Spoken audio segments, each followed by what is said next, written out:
ചേട്ടാ നമസ്കാരം. നമസ്കാരം. ISI പാകിസ്ഥാന്റെ ചാര സംഘടന, എല്ലാ സമയത്തും ഇന്ത്യയെ തകർക്കാൻ നിലകൊണ്ടിരുന്ന ISI ഇപ്പോൾ ഒരു ബ്ലൂ പ്രിന്റ്, ISIയുടെ ഒരു ബ്ലൂ പ്രിന്റ് പുറത്തു വന്നിട്ടുണ്ട്, നമ്മുടെ രാജ്യത്തിന് ലഭിച്ചിട്ടുണ്ട്. ഈ ബ്ലൂ പ്രിന്റ് പ്രകാരം നമ്മുടെ രാജ്യത്തെ അവർ ഭീകരവാദികളെ ഉപയോഗിച്ച് തകർക്കാനുള്ള പല രീതിയിലുള്ള അവരുടെ പദ്ധതികളാണ് അതിനകത്ത് നിന്ന് വെളിപ്പെടുന്നത്. പ്രധാനമായിട്ടും പാകിസ്ഥാനിലുള്ള ഭീകരവാദികളെക്കാളും ഇവർ കോൺസെൻട്രേറ്റ് ചെയ്യുന്നത് ഇവർ ബംഗ്ലാദേശാണ്. ബംഗ്ലാദേശിൽ ISIയുടെ പ്രവർത്തനം വളരെ വലിയ രീതിയിൽ നടക്കുന്നു. ISI ബംഗ്ലാദേശിൽ ഭീകരവാദികളെ വളർത്തുന്നു, റോഹിംഗ്യ തീവ്രവാദി സംഘങ്ങളെ അടക്കം അവിടെ സൃഷ്ടിക്കുന്നു. അതിനുശേഷം ISI നമ്മുടെ രാജ്യത്തെ അവരെ ആക്രമിക്കാനായി പ്രേരിപ്പിക്കുന്നു എന്നാണ് റിപ്പോർട്ട്. അപ്പോൾ ഈ റിപ്പോർട്ട് പ്രകാരം, ഈ റിപ്പോർട്ട് ഞാൻ വായിച്ചപ്പോൾ എനിക്ക് മനസ്സിലാക്കാൻ സാധിച്ചത്, ഓരോ ഭീകരവാദിക്കും ഓരോരോ സെക്ഷൻ കൊടുത്തിട്ടുണ്ട്. അതായത് നീ ജമ്മു കാശ്മീരിൽ ആക്രമണം നടത്തണം, നീ വടക്ക് കിഴക്കൻ സംസ്ഥാനങ്ങളിൽ ആക്രമണം നടത്തണം, നീ മറ്റ് സംസ്ഥാനങ്ങളിൽ ആക്രമണം നടത്തണം. അപ്പൊ ഇത് നമ്മുടെ ഇന്റലിജൻസിനെ അറിയാൻ സാധിച്ചിട്ടുണ്ട്. അടുത്തൊരു ഭയപ്പെടുത്തുന്ന കാര്യം എന്ന് പറയുന്നത്, നിലവിൽ ഇപ്പോൾ തന്നെ ഈ ഭീകരവാദികൾക്കും ഈ ഭീകരവാദ സംഘടനകൾക്കും നമ്മുടെ രാജ്യത്തിനകത്ത് മോഡ്യൂളുകൾ സൃഷ്ടിക്കപ്പെട്ട് കഴിഞ്ഞു എന്നുള്ളതാണ് മനസ്സിലാക്കാൻ സാധിക്കുന്നത്. അപ്പോ ഒരു വർഗീയ കലാപമോ വർഗീയ സംഘർഷമോ ഒക്കെ ഉണ്ടായി കഴിഞ്ഞാൽ ഇവർക്ക് അതിനിടയിൽ കൂടെ വളരെ ഈസി ആയിട്ട് രാജ്യത്തെ വലിയ രീതിയിൽ ഛിന്ന ഭിന്നമാക്കാൻ സാധിക്കും എന്ന് നമ്മുടെ ആഭ്യന്തര വകുപ്പ് മനസ്സിലാക്കിയിരിക്കുന്നു. അപ്പോൾ എന്താണ് നമുക്കിതിൽ ചെയ്യാനായിട്ട് സാധിക്കുന്നത്? ഈ ബ്ലൂ പ്രിന്റ്, നമുക്ക് കിട്ടിയ ബ്ലൂ പ്രിന്റ് അനുസരിച്ച് ഈ കാര്യങ്ങൾ അതിനകത്ത് പറയുന്നതിൽ നമുക്ക് എന്താണ് ചെയ്യാനായിട്ട് സാധിക്കുന്നത്? ഈ ഭീകരവാദത്തെ നമുക്ക് എങ്ങനെ തുരത്താനായി സാധിക്കും? ഇത് ഭയങ്കര കഷ്ടപ്പാട് പിടിച്ചൊരു പണിയാണോ? എന്ത് തോന്നുന്നു? ഇത് കരസേനാ മേധാവി കുറച്ചു ദിവസം മുമ്പ് പറഞ്ഞത്, ഇനി വരുന്നത് ഹൈബ്രിഡ് യുദ്ധതന്ത്രങ്ങളും ഹൈബ്രിഡ് ഭീകരവാദമാണ്.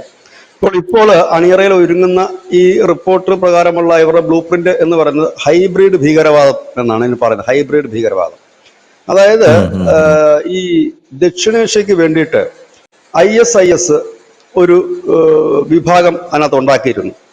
അതായത് ഇസ്ലാമിക് സ്റ്റേറ്റ് കൊറൈസൺ പ്രവിശ്യ, ISKP എന്ന അതിന്റെ പേര്, ISKP.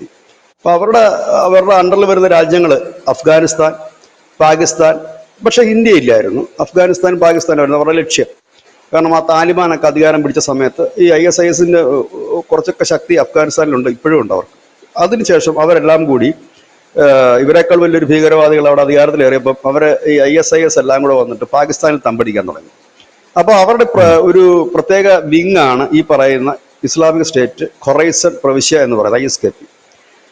ഇപ്പോ ഈ ഹൈബ്രിഡ് ഭീകരവാദം എന്ന് പറഞ്ഞു കഴിഞ്ഞാൽ, ഇപ്പോൾ ഈ മേഖലയിലാകെ പ്രവർത്തിക്കുന്ന വിവിധ ഭീകര സംഘടനകളും സ്ലീപ്പർ സെല്ലുകളും മൊഡ്യൂളുകളും ഒരു കുടക്കീഴിൽ വരിക. മറ്റേത് എന്ന് പറഞ്ഞു കഴിഞ്ഞാൽ ഇവരിൽ നിന്ന് തെന്നിപ്പോകുന്ന ചില വിഭാഗങ്ങൾ വേറെ ഉണ്ടാകുന്നു. വേറെ വേറെ ഭീകര സംഘടന, അൽ ഖ്വയ്ദ വേറെ, ജെയ്ഷെ മുഹമ്മദ് വേറെ, ഈ ലഷ്കർ തോയ്ബ വേറെ, അങ്ങനെയൊക്കെ ഉള്ളിടത്തു നിന്ന് ഇത് കണക്കിന് ബംഗ്ലാദേശിലുമൊക്കെ എല്ലായിടത്തു നിന്നും അവർക്കൊക്കെ ഓരോരോ ലക്ഷ്യങ്ങൾ. ഇപ്പൊ തെഹ്രിക്കെ താലിബാന്റെ ലക്ഷ്യമല്ല ബലൂചിസ്ഥാൻ ലിബറേഷൻ ആർമിയുടെ ലക്ഷ്യം, ബലൂചിസ്ഥാൻ ലിബറേഷൻ ആർമിയുടെ ലക്ഷ്യമല്ല. ഇതെല്ലാം വെവ്വേറെ സംഘടനകളാണ്. അപ്പോൾ ഇവരെല്ലാവരും ഒരു കുടക്കീഴിലേക്ക് വരികയാണ്. ഇവർക്ക് ഒരു വലിയ ലക്ഷ്യമുണ്ട് ഈ വരുന്നതിന്. അവർ രണ്ട് കാര്യങ്ങളാണ് ലക്ഷ്യം വെക്കുന്നത്. ഒന്ന്, ബലൂചിസ്ഥാനിലുള്ള അവിടെ പോരാടുന്ന പോരാളികളെ ഇല്ലാതാക്കുക. രണ്ട് എന്ന് പറഞ്ഞു കഴിഞ്ഞാൽ ഇന്ത്യയെ ലക്ഷ്യം വെക്കുക. ഇതാണ് ഇതിന്റെ ഈ ഒരു ബ്ലൂ പ്രിന്റിൽ നിന്ന് വരുന്ന വാർത്തകൾ. അതിനായിട്ട് അവർ ചെയ്യുന്ന കാര്യം എന്തെന്ന് ചോദിച്ചു കഴിഞ്ഞാൽ, ഇപ്പൊ നിലവിൽ ജമ്മു കാശ്മീരിൽ ലഷ്കർ തോയ്ബയും ജെയ്ഷെ മുഹമ്മദിനും ആണ്. അപ്പൊ ഈ രണ്ട് സംഘടനകളും അതിന്റെ ഒരു ലയന സമ്മേളനം, ഇതിനു വേണ്ടിയിട്ടുള്ള ഒരു എന്താണ് പറയുന്നത്, ലയനം എന്നല്ല ഇതിന് പറയുന്നത്, ഒരു ബാനറിന്റെ കീഴിൽ ഐക്യം, അലയൻസ്, അതിന്റെ ഒരു സമ്മേളനം കഴിഞ്ഞ ദിവസം പാകിസ്ഥാനിൽ നടക്കുകയുണ്ടായി. അവിടെ പരസ്പരം ഗിഫ്റ്റുകൾ കൈമാറി. ആ ഗിഫ്റ്റുകളാണ് വലിയ വാർത്താ പ്രാധാന്യം നേടിയത്. ഇന്നലെ ടൈംസ് നൗ അടക്കം ആ ഗിഫ്റ്റ് കൊടുക്കുന്നതിന്റെ പടം അവർ പ്രസിദ്ധീകരിച്ചിരുന്നു. ഗിഫ്റ്റ് എന്താന്ന് വെച്ച് കഴിഞ്ഞാൽ തോക്കാണ്, പുതിയ റൈഫിൾ അങ്ങോട്ടും ഇങ്ങോട്ടും കൊടുക്കുന്ന അതാണ് ഗിഫ്റ്റ്. അപ്പോ ഇവര് ഈ പറയുന്ന ഈ ജമ്മു കാശ്മീരിലുള്ള ലഷ്കർ തോയ്ബയും ജെയ്ഷെ മുഹമ്മദും ഒക്കെ ISISന്റെ കീഴിലേക്ക് വരും. ഇത് കൂടാതെ ബംഗ്ലാദേശിലുള്ള JMB, ഹുജി, ABT എന്ന് പറയുന്ന സംഘടനകളും ഇവരുടെ കീഴിൽ വരും. അപ്പൊ ഇതിന്റെ എല്ലാം ചുമതല വഹിക്കുന്ന പാകിസ്ഥാന്റെ ചാര സംഘടന ISI ആണ്. ISIയുടെ കീഴിൽ ഇവരെല്ലാം ഒറ്റ കെട്ടായിട്ട് വരും. ഇതില് അൽ ഖ്വയ്ദ എന്ന് പറയുന്ന ഭീകര സംഘടനയുടെ ചുമതല എന്ന് പറഞ്ഞാൽ ബലൂചിസ്ഥാനിലുള്ള അഫ്ഗാനിസ്ഥാനിൽ പോരാടുന്ന പോരാളികളെ ഇല്ലാതാക്കുക. ജമ്മു കാശ്മീരിന്റെ ചുമതല കൊടുത്തിരിക്കുന്ന ഈ പറയുന്ന ലഷ്കർ തോയ്ബയ്ക്കും ജെയ്ഷെ മുഹമ്മദിനുമാണ്. ഇതിന്റെയൊക്കെ ഹെഡായിട്ട് നിൽക്കുന്നതാണ് ഈ പറയുന്ന ISKP, ഇസ്ലാമിക സ്റ്റേറ്റ് ഖൊറേസൻ പ്രവിശ്യ.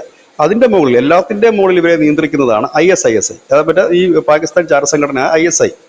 ഇങ്ങനെയാണ് ഇത് പോകുന്നത്.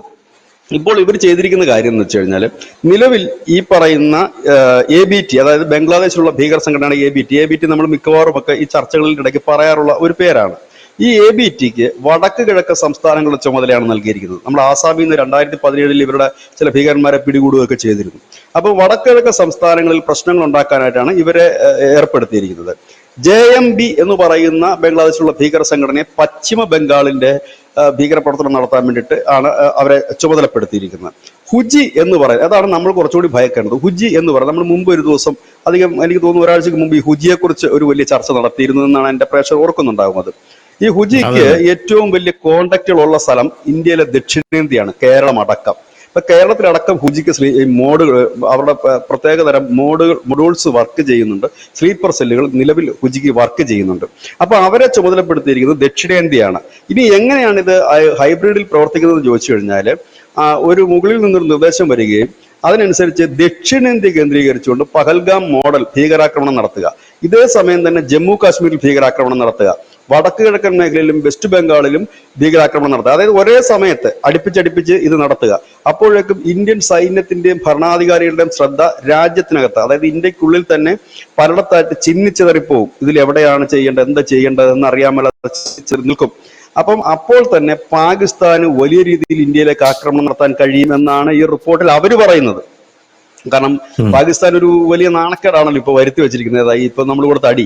അപ്പൊ അതിന് പകരം അവർക്ക് തിരിച്ചടിക്കാൻ, ഇല്ലെങ്കിൽ ഇന്ത്യയുടെ ഏതെങ്കിലും ഒരു ഭാഗത്ത് അവർക്ക് ഒരു മിസൈലെങ്കിലും കൊണ്ടിടാൻ ഒരു ചാൻസ് കൊടുക്കുക എന്നുള്ളതാണ് ഇവരിപ്പോൾ ഇത് ലക്ഷ്യമാക്കുന്നത്. അപ്പൊ ഇതിനു വേണ്ടിയിട്ട് അണിയറയിൽ ഒരുങ്ങുന്നു എന്നുള്ളതാണ് ഈ വാർത്ത. ഇതിന്റെ കുറച്ച് ഭാഗങ്ങളൊക്കെ നേരത്തെ തന്നെ നാഷണൽ മീഡിയാസ് കൊടുക്കുന്ന വാർത്തകൾ തന്നെയാണ്. ഇപ്പോൾ ഇതാണ്, ഈ രീതിയിലാണ് ഇത് വരുന്നത്.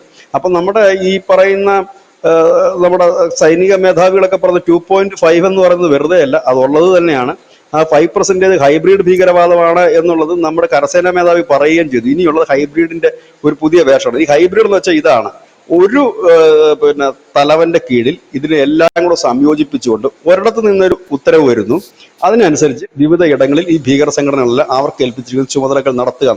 ഇതിൽ ഏറ്റവും ഭയാനകരമായ കാര്യം, ഈ പറയുന്ന ബംഗ്ലാദേശിലുള്ള ABT, JMB, ഹുജി തുടങ്ങിയ സംഘടനകൾക്കാണ് ഇന്ത്യയിലെ വടക്കിഴക്കൻ സംസ്ഥാനങ്ങളുടെയും ബംഗാളിന്റെയും ദക്ഷിണേന്ത്യയിലെയും ഒക്കെ അവർക്ക് ഒരുപാട് സ്ലീപ്പർ സെല്ലുകളും മൊഡ്യൂൾസും ഒക്കെ ഉണ്ട്. അപ്പൊ അവരായിരിക്കും ഏറ്റവും കൂടുതൽ ശക്തമായിട്ട് ഇത്തവണ അതിനു വേണ്ടിയിട്ട് ശ്രമിക്കുന്നില്ലെങ്കിൽ ഈ ദക്ഷിണേന്ത്യയിലായിരിക്കും ഏറ്റവും കൂടുതൽ ഭീകര പ്രവർത്തനങ്ങളോ സ്ഫോടനങ്ങളോ ഒക്കെ നടത്താനുള്ള സാധ്യത എന്നാണ് ഈ റിപ്പോർട്ടിൽ പറയുന്ന കാര്യം. ഏതായാലും ഇതിപ്പോ ഈ റിപ്പോർട്ട് ടൈംസ് നൗ അടക്കമുള്ള മാധ്യമങ്ങളിൽ വരണമെന്നുണ്ടെങ്കിൽ സ്വാഭാവികമായി ഈ റിപ്പോർട്ട് നമ്മുടെ സർക്കാർ തലത്തിൽ നിന്ന് ചോർന്നതായിരിക്കുമല്ലോ. അപ്പോൾ ആ ഒരു റിപ്പോർട്ടാണ് വളരെ ഭയാനകരമായ ഒരു കാര്യം. ഏതായാലും ഒരു കാര്യം ഉറപ്പാണ്, നമ്മൾ എപ്പോഴും പറയുന്നുണ്ട് ഓപ്പറേഷൻ 2.0 സ്റ്റാർട്ട് ചെയ്യും എന്നുള്ളത്.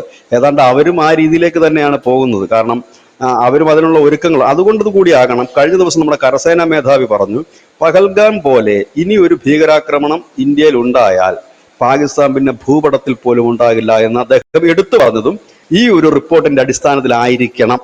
കാരണം ഇതിനകത്ത് പ്രത്യേകം പറയുന്നുണ്ട് ദക്ഷിണേന്ത്യ കേന്ദ്രീകരിച്ച് പഹൽഗാം മോഡൽ നടത്തുമെന്ന്. അപ്പോൾ ഈ വാക്ക് തന്നെ അദ്ദേഹം അവിടെ ഉച്ചരിക്കുകയും ചെയ്തിട്ടുണ്ട്. അപ്പം അതേ രീതിയിൽ വേണം നമ്മൾ അതിനെ കാണാനായിട്ട്. ഏതായാലും നമ്മുടെ കരസേനാ മേധാവി പറഞ്ഞതും ഇപ്പോൾ ഈ പുറത്തു വന്ന റിപ്പോർട്ടും ഏതാണ്ട് ഒന്ന് തന്നെയാണ്. അദ്ദേഹം ഇതിനെ എക്സ്പ്ലെയിൻ ചെയ്യാൻ പറ്റില്ലല്ലോ അദ്ദേഹത്തിന്, അതങ്ങനെ ചെയ്യാറുമില്ല, ഒരു സൈനിക മേധാവി അത് ചെയ്യാറില്ല. അപ്പൊ ഇത് രണ്ടും വന്നിരിക്കുന്നു. വളരെ ഭയാനകപരമായ ഒരു റിപ്പോർട്ടാണ്. ഹൈബ്രിഡ് യുദ്ധതന്ത്രങ്ങളുമായിട്ട് ഭീകരർ ഇറങ്ങുന്നു. അതായത് ഇന്ത്യക്ക് അടുത്തടിക്ക് സമയം സമാഗതമായിരിക്കുന്നു. ഒരുപക്ഷെ ദീപാവലിക്ക് മുമ്പോ ദീപാവലിക്ക് ശേഷമോ എന്നത് മാത്രമാണ് ഇനി അറിയാനുള്ളൊരു കാര്യം.